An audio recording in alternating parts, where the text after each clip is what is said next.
Hey guys, Lizardlea here for 4 Heavenly Beasts, day 38. I have such a lisp, it's so weird. Aha. I've got a stent. It's not my fault. So here is the progress from day 37. Not a lot, but, wait is it? These 2 stitches are the edge. So this page is significantly smaller than the previous ones. So hopefully it'll go a little bit faster. I don't really have anything else to talk about, so let's get to stitching. I'm very excited. I don't know what this is. Am I milking a cow? Why do I do this? Yep, let's go. It's recording now. It's recording now? Mm-hmm. Now, huh? Right now. Right this second. Mm-hmm. Now of this moment. Nope, it just passed. We missed it. Hooray! No, Spaceballs. Oh. You know, it's happening now. When? Now? Now? Now! Oh, we just missed it. I forgot about that. Yeah, they were playing the VHS tape of Spaceballs. I loved it. It was good, was it? You've seen Spaceballs, right? Yeah, I've seen Spaceballs. Oh my god, I was about to okay, you know, we were tripping balls about Batman, but I would literally pause the narration and make you watch Spaceballs right now if you hadn't. That movie is hilarious. It's funny. That's all he has to say about it is it's funny. I think it's a good movie. I think it's a funny movie. I think Young Frankenstein and the producers is funnier. Okay. You know what? At least you still like Mel Brooks. Yeah, everything Mel Brooks touches is gold. Well, not everything, most things. I mean... Even his worst stuff is better than many people's Yeah, great that's what stuff. I was going to say. Yeah. What was it, 12 Chairs? I don't remember laughing throughout that one, but I still remember walking away from it I liked it. Uh-huh. Most people do not have nearly as high of the highs as he has. Let alone, yeah. And his low lows are still highs for most people. Lows. Or highs in comparison to most people. How's that? Lolos. Huh? Lolos. No, he has no lows. No I lows. everything I've seen of his, I've liked. Okay, what are we talking about? This is random. We should talk about something. It was D&D. That's right. You're the DM. Oh, I have to do my job now? Mm-hmm. I have to do your job? Well, yeah, so I'm the DM in our campaign. It actually started with just DJ and I, where we talked about the Kobold Cult, didn't we? It won't hurt to go over it again briefly.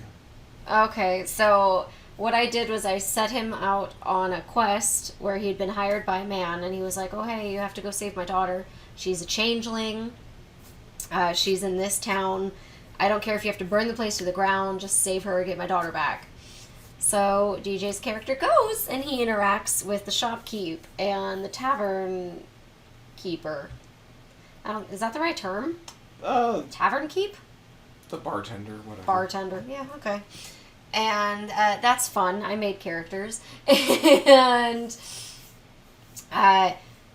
I tried to sprinkle in a couple other just side plots that he could do, and one of them was a couple crying in the tavern. He goes over to find out why they're crying, and turns out their barn has been overrun by kobolds, and they can't continue their way of life because they've lost their barn. And DJ went over during the day, and I had one of the kobolds come out and go search around. And if anybody knows, kobolds have disadvantage in sunlight. So I was like, he's playing a warlock, not really a fighter. He has 2 spell slots, and not great, not a lot. But I was like, if the kobold has disadvantage and he's on his own, obviously he has disadvantage. So that's always going to be in the player's favor. And he doesn't get pack tactics because he's all alone. And instead of using his charisma to just scare away the kobold or just anything, he uses his charisma to convince the kobold that he is the lieutenant of a dragon. His boss is a dragon. He reports to a dragon. And it totally works. You rolled an 18 or a 20 on your charisma check. Yeah. It was insane. And I was like, yep, okay, nope, they completely believe that you follow a dragon and the dragon's your boss. And so he got a cult of 3 kobolds. And during that process, he found out that their leader was in the dungeons at the castle because, you know, the soldiers don't like them or whatever. And so he's like, okay, you know, I'm going to get your friend back, but just stay here. And so the kobolds are like, okay. He screws around for a while. Eventually, he finds a well that has no water in it, and it's a really long tunnel, and it leads him into the dungeon in the castle. He gets out. The first thing he sees is a tiefling. And he's, you know, kind of like, does the name... No. You said, does the word mound mean anything to you? Mm-hmm. And she was just like, a hill? And you were just going to walk away from her after that. Well, and, I thought, for context, she's a changeling. So I wasn't sure, and my character is telepathic, like it's a major feature of the class, and we discussed, like, hey, yeah, it's cool if you, like, let players, you know, show off their things and you give them reasons to use their stuff. It's like, oh, you're telepathic, what are we doing today? Fighting 500 barbarians, go. Like, well, okay. That's... You know, okay. It doesn't let you do anything cool. So I was wondering if it was going to be like, yes, there's like 10 people in this dungeon, none of them look like her, and none of them will admit they're her, and I'm going to have to, like, figure it out or something. So... I thought it might not be her. Oh, well... I overthought it. You started walking away from her, and she was like, okay, wait. My last name is Mound. And then you were like, oh, yeah, your dad sent me to save you. And she was like, oh my god, yes, please, get me out. And you were like, I can't pick a lock.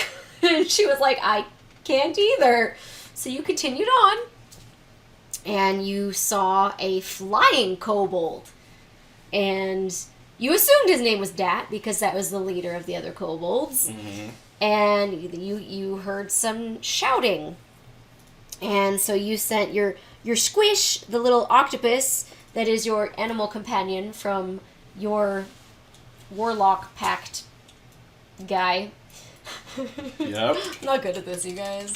And the prisoner that is shouting... rolls a high enough perception that he sees the octopus. And he's just kind of like, what's going on? And then he gets louder. And eventually your character walks over, and I think you spoke to him telepathically through the octopus, mm-hmm. right? That's what it was, yeah. And you were just like, you know, if you want to get rid of this guy, wink. And he winked, and then he winked like 5 times in a row. He has really low int and even lower charisma. Gotari is the name of the guy that was in prison, by the way. And he was winking very hard. And then you were just like, you know, do you want to kill him? And so Gotari was like, yes! And the guard got really confused at that because they had been arguing prior, and then suddenly he just started screaming yes. And I think you started coming around the corner when Gotari reached out and tried to, like, get him in a stranglehold. And he did. And then you got there, and we were about to start combat. Or no, I think we did start combat. And then the guard broke out of his grasp. You got in there, and you mind-slivered him to death. It was great. Yeah, eventually. Mm-hmm. You got the keys off of him. You let out Gotari, who went and grabbed all of his, at the time, his armor and stuff, because at the time he was a fighter. He's now a barbarian. I retconned that. We had a... Yeah, we'll get to it eventually. It doesn't matter right now. So, you went over and you freed Miez, and you learned she was a wizard, and so she collected her spellbook, and then you spoke to the kobold in his mind. And they have very low int. So he thought that his thoughts could also be heard. And he thought very loudly at DJ's character. And then eventually DJ realized this and was like, I can't hear your thoughts. You'll need to speak. And it was so good. Because I was just like, yeah, like, he's going to be like, oh, you can do this, so he's going to be able to hear my thoughts. Okay. Mm-hmm. It was so cute. I kind of figured it was going there. Yeah. And then, yeah, you sent him off to go get his friends and then just head west. I believe it was west. Whatever direction. Head in whatever direction it was, where there was like an abandoned dungeon nearby is what it was, I think. Or an abandoned cave, something like that. Yes. And so they left. And you, your octopus, Gotari, and Miez all went upstairs after... Yeah, I mean, you guys chatted a little bit, and then you were just like, okay, yeah, like, maybe we'll kill the other guards here, because obviously it's evil. You guys went upstairs, and the first room you took a peek into had 2 zombies and a ghoul, and you were like, no. And you noped right out of that. And then you all left, and you got Miez back home, and Gotari calls you boss and follows you around now. Yes. So, I don't know if we want to go, like, super, super into detail for the rest of it, because, like, obviously it's more fun to play than to just talk about that, but, like, the more broad stroke stuff of, like, kind of how you've been handling the nonsense and, like, the things you didn't expect us to do in little moments like that, but, like, that whole thing was, like, you didn't expect me to try and befriend the kobold. No, absolutely not. And the only reason every single time you talk about the kobolds with anybody else, you're like, well, yeah, kobolds worship dragons, and Liz loves dragons, so I knew she didn't want me to kill them. And I was like, I set it up so that you could kill them. Well, I didn't know that you didn't want me to kill them, but I assumed you'd come up with an idea for, like, me to, like, befriend them or something, and then you were like, no. Yeah, I thought well, like, I didn't necessarily think you would kill them, but I was like, he has high charisma, he'll just convince them to run away, like, he'll scare them out or whatever. And then, no, you have a kobold cult. Cult of the kobolds. Mm-hmm. And if you don't show up with that dragon at some point, they gonna not be happy with you. I bet. Mm-hmm. But yeah, no, it's been kind of fun because, the main thing is obviously getting to see all your friends and just hang out and do stuff. And then, after that, it's mostly, watching you panic and try to come up with things as we come up with horrible, horrible ideas and stupid plans or chaotic things, and then you kind of like to plan for these sessions, I've noticed. I like to overplan them? Is that what you said? You like to plan them, You've made binders for every single person you've bought. Well, I did that for yours when you were the DM. Mm-hmm. I like doing things like that. I like being organized. I'm aware. Yes. But yeah, I mean, I don't know, do you like being a DM? I do. It's super duper stressful because I am not the best at improv, but it's still really fun, and I like making voices and doing crazy things, so that works out. How much have you actually been improvising though? Minimally. I don't know. Like, I spend a lot of time because, like, I've said this before. I cannot fall asleep easily. I have a very difficult time relaxing. So usually when I'm just laying in bed, I'll be like, okay, so I want them to go back to that town and, kill some more guards and kill the thing that is causing the zombies and the ghoul. And, I'll think of different ways that they could go about that. So, I mean, if you guys do something that I've expected, then I'm like, oh, okay, well, this is what I wanted to do, 2 weeks ago when I thought about it. So we'll go with that. It's still my idea. I just, thought about it ahead of time. Mm-hmm. But then there are times, like when you guys come upon a wagon that's being attacked by a bunch of bandits, and I try to, like, kind of just sprinkle in that maybe you aren't the good guys in this scenario, because some of them try to run. One of them is just, like, adamant, like, why are you protecting him? So DJ's character was like, well, why are you attacking him? So the bandit responded with, he kidnapped our friend. And then you and Isaac's character teamed up, and you were like, okay, you know what? No, we're stopping this. Stop the fight. You got the 2 remaining people. The guy who was the driver of the wagon and the remaining bandit. You pulled them aside, and then you started reading their minds, and I completely forgot that your character could do that. And I absolutely did not plan for that. But then I was like, I mean, yeah, like, I want these bad guys to get away. But I also don't want to be that person that's like, oh yeah, you know, everybody is immune to your mind reading. Like that. That's not fun. What's the point of him being a mind reader if everybody's immune to it? Then he just chose something that was useless, and that's stupid in my opinion. Yeah, no, you shouldn't do that. Exactly, that's why I didn't. So you learned that he was a bad guy, and his wagon full of animals were polymorphed people, and he was evil. And so you guys took him to jail. Pretty much. Like, every scenario I thought of that, I was like, he has really good, like, the character driving the wagon has really good charisma. He'll be able to deceive them, into thinking that he's good and he'll get away. No, he just read his mind. He had nothing to combat that with. So the truth came out very easily and very quickly. Take that. I did really appreciate that you and Isaac were both like, wait a minute, are we the bad guys? I think we're the bad guys. Like, you guys were thinking that before I even sprinkled anything in. Yeah. So I was like, I appreciate that.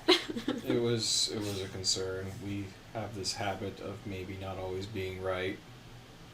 I mean, when were you not right prior to that?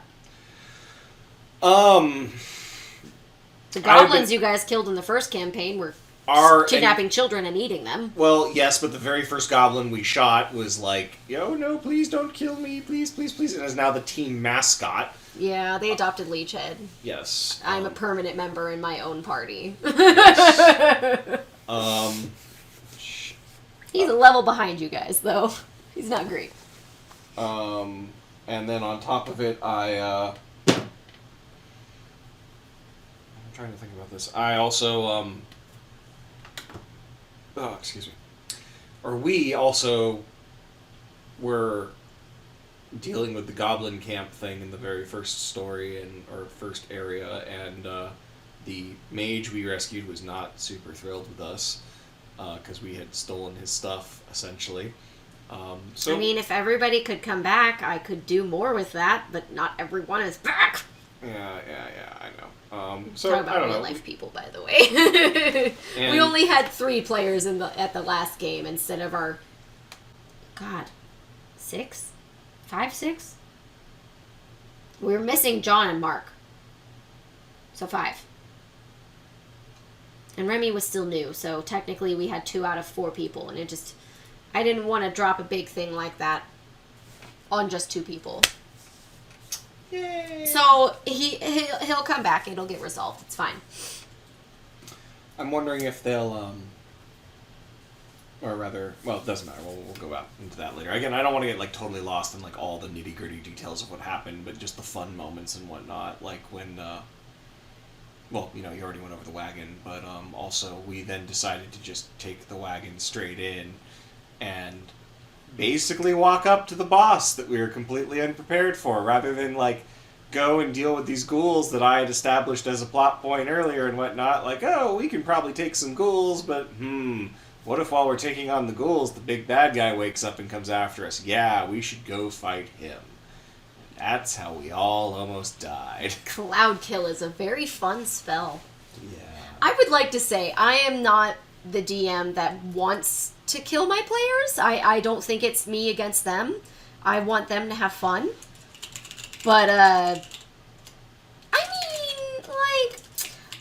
guess I didn't foreshadow it well enough, but, let's see, what did I have him do? You guys had Gotari rattle the door to see if it was unlocked or not, and it was locked. And then I wasn't going to have the bad guy say anything at this point, but then they were like, oh, wait, we need to be quiet and listen and see if he says anything. So then I was like, oh, okay, well, now he has to talk. So, what did I say? Oh, yes. Please come in. I would love to add you to my collection. And I thought that was, ominous. And then they were just like, no, we want in. And I was like, okay. There are zombies and ghouls nearby, and he wants to add you to his collection. Okay. And they wanted to break down the door, and then I was like looking up like the stats of a door, and I was like, wait a minute, this is supposed to be like a stone door. I don't even think the strongest character could like just bust it down without hurting himself. I bring out my crowbar. I don't know if that'd work. I don't know. But you get to decide. Yeah, this is true. I was like, screw it. Leechhead is a rogue, and his dex is like +9, or his saving throws or whatever. So I was like, you know what, I'll just have him see if he can unlock it. And he got like an 18, so 18 +9. I was like, yeah, okay, he unlocks it. And then he just backed up. Leechhead did not open the door. He backed up. And then, did you guys make Gotari open the door? Is that what it was? Absolutely. You guys... It was gonna be Soul, but then you offered You mean Gotari. Sun. Sorry, yeah, Sun. And then you offered Gotari first, and then... No, I didn't. You, like, at the same time. Oh, well, yeah. I always, like, because Sun is usually like, oh, I go first. And then, like, oh, Gotari's right behind you. Yeah. Because he's all about fighting. And he's also all about protecting his friends. So, like, he wants to be up in the front because he knows he can take the hit. And that's why he is a barbarian now, because Sun is a fighter. He's a champion fighter at that, which is what Gotari used to be. But he is retconned into being a barbarian now. And he's the wolf totem. And, yeah, so Gotari opened the door, and as a reaction, my evil guy cast Cloud Kill and got all of you. Yeah, we were not ready for that. No. Although I will say, like, Remy, so the cleric had the highest initiative of anybody. And she's not very familiar with her character. It was in that game that she was introduced to the character. So, that was one part of it. And then she hasn't played a cleric before. I think she's played a druid in one game, maybe two. So, like, she's not super familiar with it, especially because she played a druid in Pathfinder. It wasn't even Dungeons and Dragons 5e or whatever. It was Pathfinder. So it was already different. But then she started out, what, level 5? Is that what I dropped her in at? Because I dropped you guys at 3, you leveled up to 4, you leveled up to 5? Or you what level are you guys? You're not saying anything. You're making me very... I'm trying to remember. We're 5. No, we're 4. We're going to be 5. You're level 4. Yeah. So she was dropped in at level 4. So she wanted me to pick everything for her. So I picked her domain. And this domain, the one that I picked, always has Gust of Wind prepared. Always.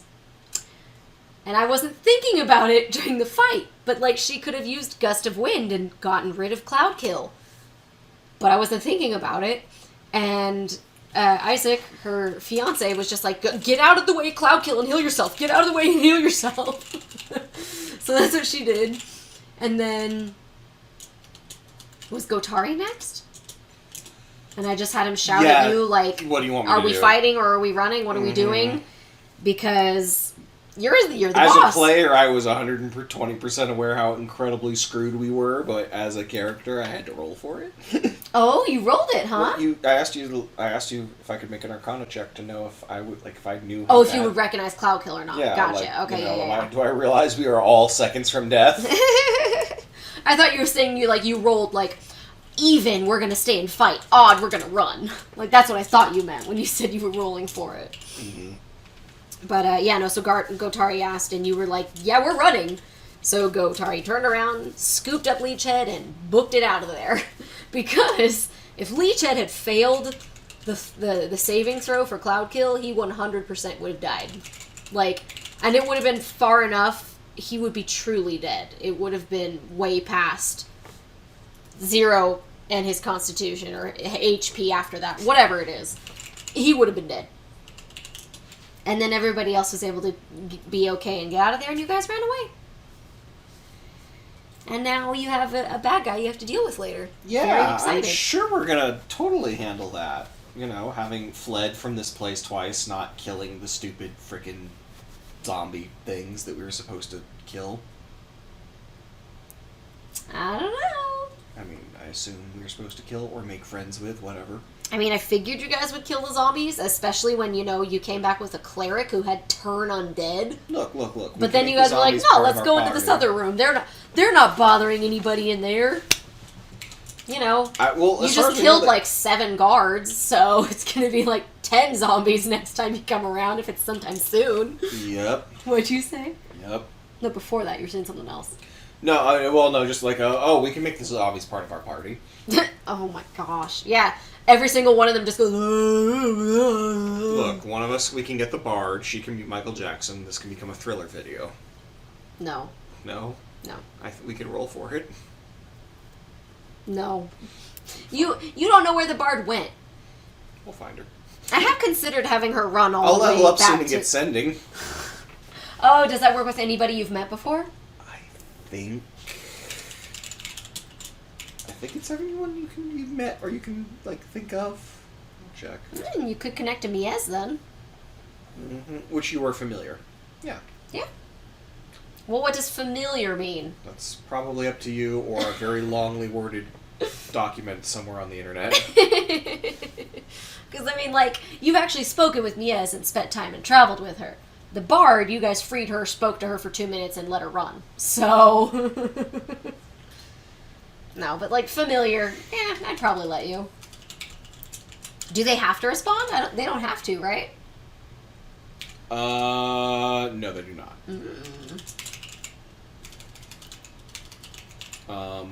They can do pretty much whatever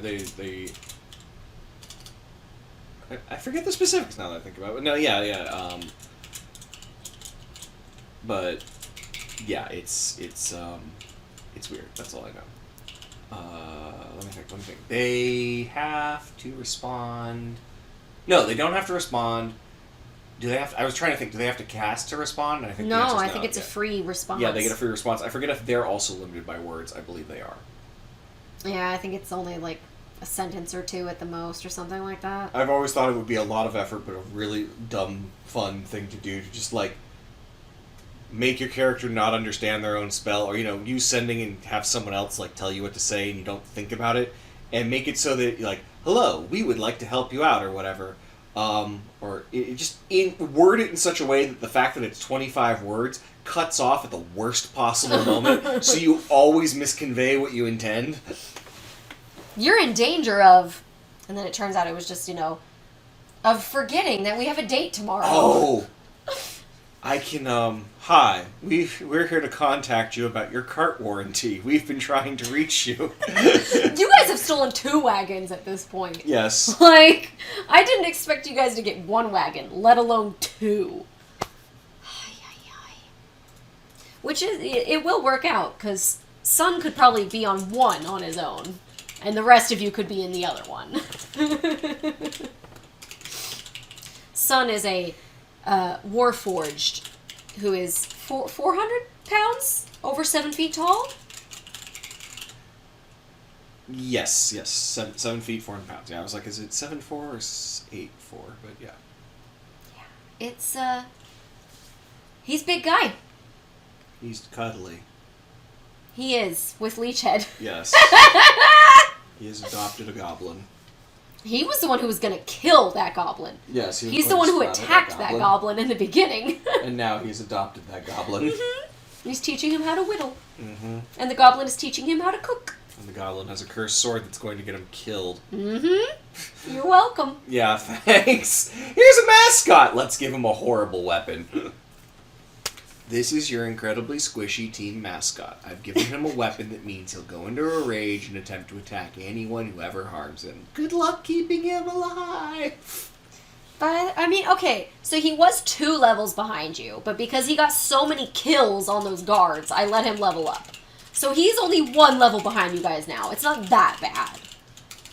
But his sneak attack damage has officially gone up to 2d6. It's great. He's almost as strong as Sun when it comes to just... how much damage he can do.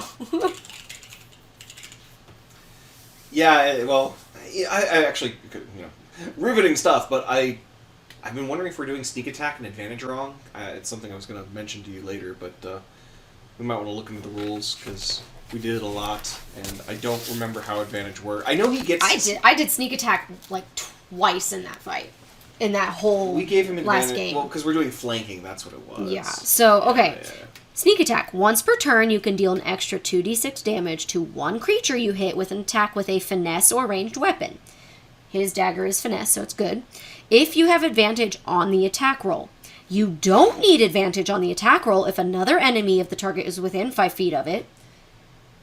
That enemy isn't incapacitated, and you don't have disadvantage on the attack roll. And almost every single fight that Leechhead was in, Sun was right next to him.